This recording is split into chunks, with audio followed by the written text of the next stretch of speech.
Now, 49 Afrikaner refugees have arrived in Dulles International Airport near Washington, D.C. in the United States, and they were greeted by senior U.S. state and homeland security officials, including administration officials aboard a U.S. chartered private plane. Meanwhile, President Cyril Ramaphosa has again refuted claims that the group is facing persecution in South Africa. For more on this, we joined on the line now by SABC News International Editor Sophie Mokoena. Sophie, good morning. So with President Cyril Ramaphosa having to dismiss these claims of maltreatment of Afrikaners in South Africa once again, what should we read into his response, given that he was in Côte d'Ivoire yesterday at the CEO Forum on a panel with other presidents, and this issue once again was brought to the fore?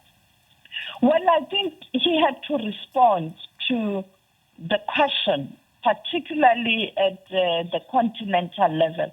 He has been responding in the country, and he has advanced similar argument in terms of what's happening with this white Afrikaner group.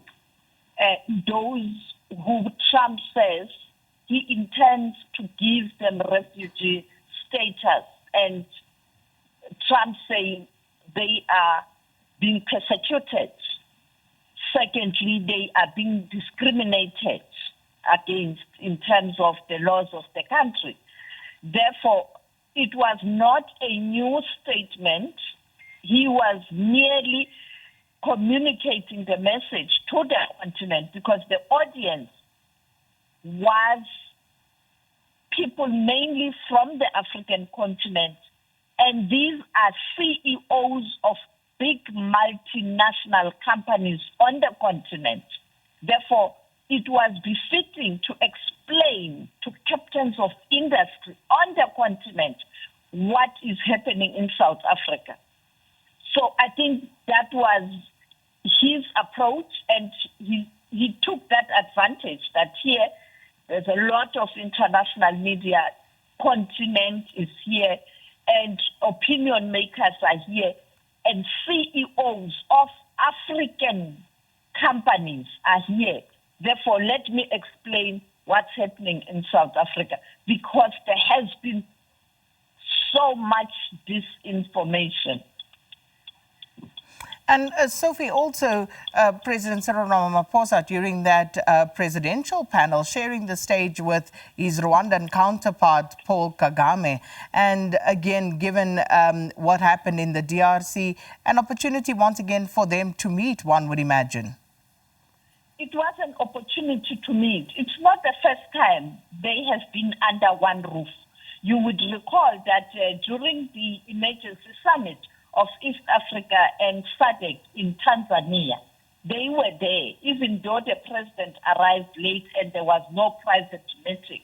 They met in February this year at the AU, not a meeting per se. They were under the same roof during the AU summit. Now, this was the first time where they were sitting next to each other and they had to engage. But the fact that they agreed to be on the same panel speaks to both of them were ready to reach out, because the message coming from the continent was that the continent can't afford a situation where leaders are at each other's throat at the critical time where the continent is supposed to be united, because the challenges South Africa is facing of attempts to sideline South Africa and isolate South Africa by America. It doesn't mean that other countries will not experience the same. And therefore, you need unison on the continent. And therefore, I think they agreed to be on the same panel because they felt that they've dealt with this issue. Now the focus is to bring peace in the DRC. Well, thank you so much. SABC News International Editor Sophie Mokoena speaking to us there with President Cyril Ramaphosa, of course, dismissing claims of maltreatment of Afrikaners.